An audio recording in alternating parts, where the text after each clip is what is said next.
Hi, everybody. This is Mr. Foley, who has the wrong color ink right now. And welcome to the first podcast of 2019-2020 for Chemistry Excel. We're going to talk about the differences between elements, isotopes, and ions. We're going to classify and represent matter based on composition as an element, compound, or mixture. And we're going to ID homogeneous and heterogeneous substances. And we are going to miss Ray Charles because he is a great talent. All right, let's get started. All right, how can we identify elements from their parts? So elements are identified by the number of protons that it has. So today you picked up a periodic table, and on the periodic table there's a whole number that will tell you the number of protons. So all helium atoms have 2 protons, boop, boop. All nitrogen atoms have 7 protons, boop, boop, boop. And all of these creepy people have the same face. See? Creepy, creepy, creepy, creepy.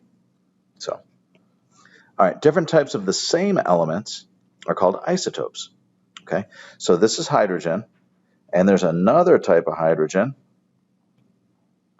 So some atoms have the same number of protons and same properties, but a different number of neutrons. Only the mass and their nuclear stability changes. So the other example of this would be, would be this one right here, which would be a hydrogen, again with 1 proton and a mass of 2. And this is another hydrogen with 1 proton and 1 neutron. So notice here, this is 1 proton and 2 neutrons. 1 proton, 1 neutron. 1 proton, no neutrons. These are each and every one hydrogen, and they all have the same properties of hydrogen, and you can run a hydrogen vehicle on it, and you put a match on it, it'll explode, and you can suck it in, and your voice will sound really funny, and that's it. So they all do the same thing, but there's an itty-bitty difference in the number of neutrons, and that's called a isotope. An isotope, sorry. The number of electrons is sometimes indicated when we use what I call isotopic notation. I call this method isotopic notation. Sorry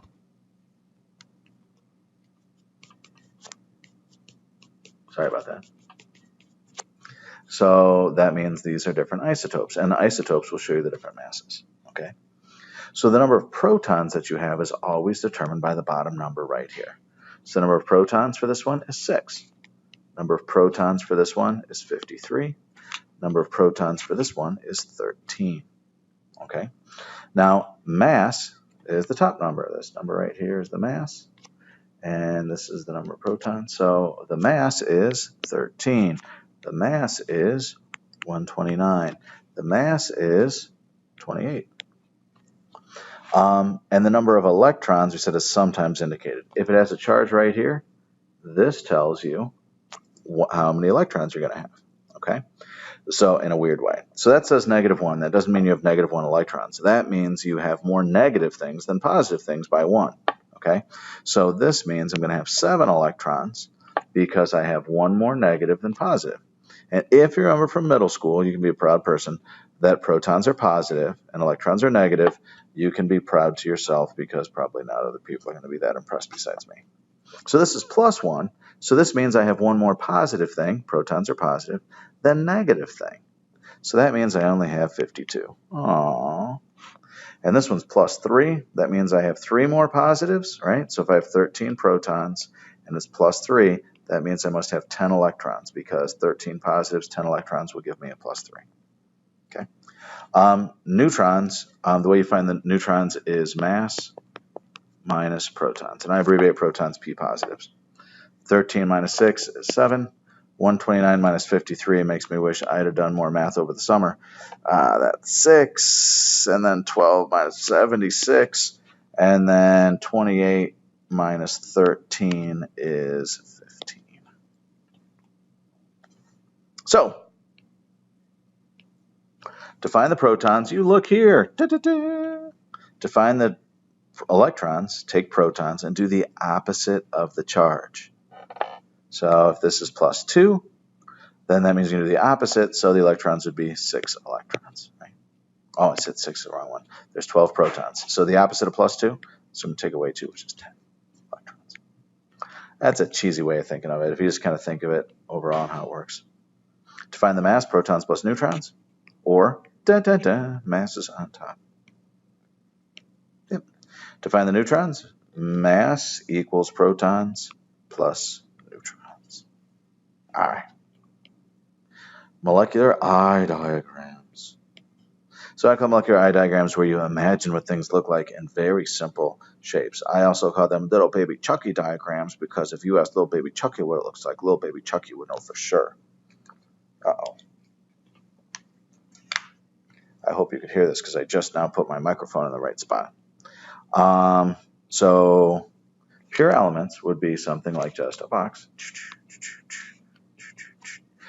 This one's spread out, so it would be a gas. Pure diatomic elements would be things that are like Siamese twin together. So they are bonded together, but they're the exact same thing. Okay. And a pure compound would be two different things, but they have to touch. So touching represents a bond for us. Okay. Elements have one type of particle. Remember I said if it's a square, they're all squares. If it's a circle, they're all circles, and this would still be one type of particle. Compounds have two types of particles bonded to each other, shown by touching. Mixtures. Mixtures have a blend of properties because the original things still exist.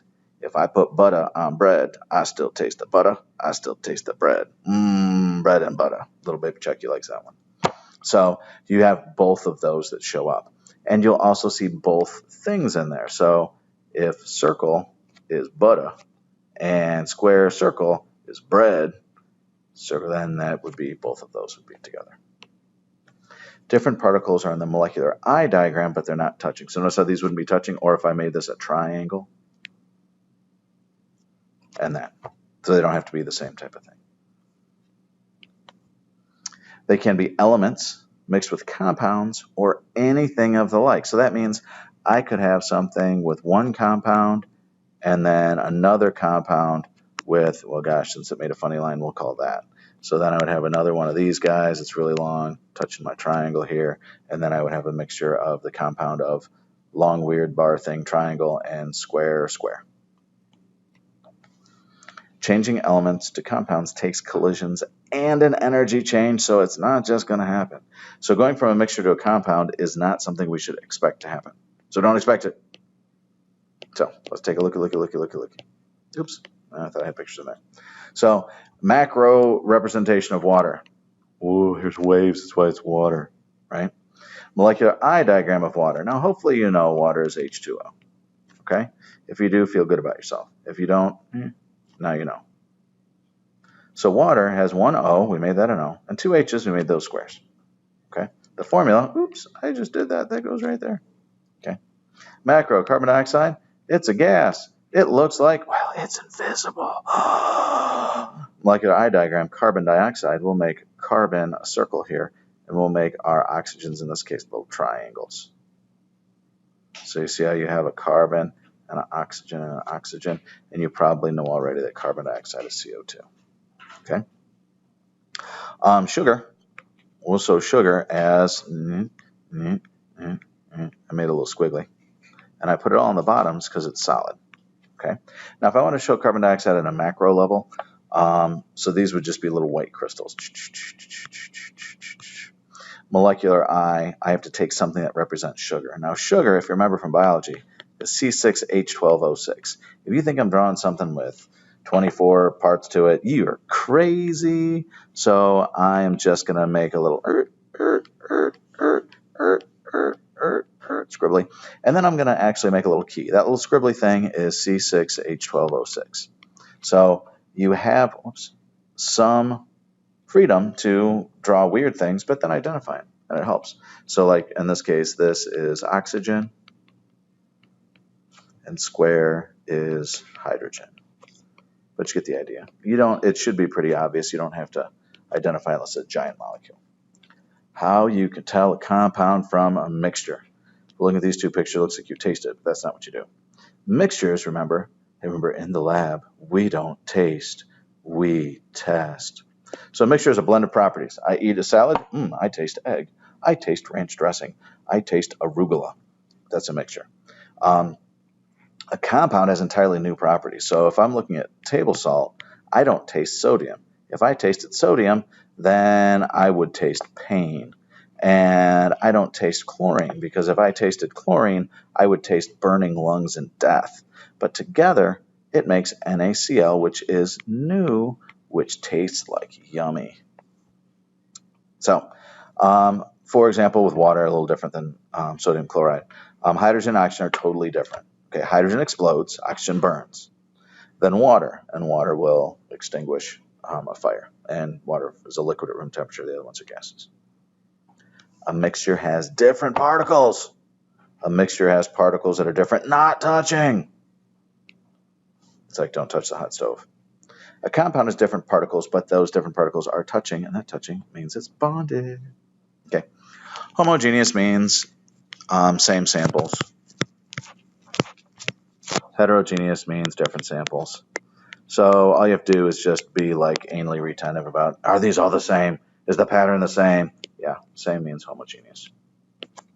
Are these the same? Are these all the same? Yes, it's homogeneous. Are these the same? Are these all the same? Yes, then they're homogeneous. Are these the same? Well, look, this area is all green and this area is purple, so that is heterogeneous. Then see, whenever you see layers and stuff like this again is heterogeneous. So layers seem like they're even, but if you have a perfect layer, layers are heterogeneous. And that's a quick way to tell some of it. So this part right down here is a homogeneous look. And this, it's like, oh man, look at the gases. And these gases look like they're balanced enough where you can say they're homogeneous, perhaps. But this has layers, so because this is layers, that's why it's heterogeneous, if you were unsure. Review. The same element always has the same number of protons. Boom. -2 means add 2 electrons. You're adding negative beasties. Isotopes have different numbers of neutrons.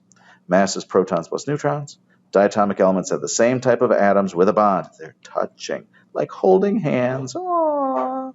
Mixtures have blended properties and don't touch in molecular eye diagrams. And heterogeneous is not evenly mixed. So if I can figure out how to turn this off, I get to say toodles.